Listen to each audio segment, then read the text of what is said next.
அரசியலா வந்து பார்க்கணும், சினிமாவை வந்து பார்க்கணும். ரெண்டையும் மிக்ஸ் பண்ணோம் அப்படின்னா என்ன நடக்கும் அப்படின்னு சொல்லிட்டு ஜனநாயகன் மூவியோட ரிலீஸை பார்க்கும்போதே நமக்கு புரிய வந்துட்டு வருது. என்னடா பொழுது போயிருச்சே ஒண்ணு நடக்கலையேன்னு பார்த்தேன், நடந்துருச்சு. தளபதி விஜய் அவர்கள் அரசியலுக்குள்ள வந்ததுலயும் எந்த ஒரு தப்பும் இல்லை. அவர் அரசியலுக்குள்ள வந்ததுக்கு அப்புறமும் சினிமா நடிக்கிறதுலயும் எந்த ஒரு தப்புமே வந்து இல்லை. பட் சினிமாவை அரசியலுக்குள்ளேயும் அரசியலை சினிமாக்குள்ளேயும் மிக்ஸ் பண்றாருல.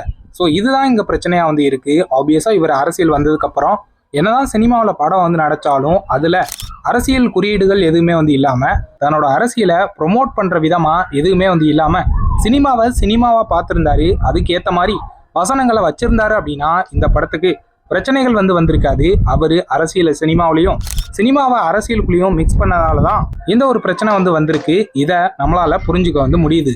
மக்களுக்கு நல்லது பண்றதுக்கு அரசியலுக்கு வாங்கடா, கொலை பண்றதுக்கு அரசியலுக்கு வரீங்க.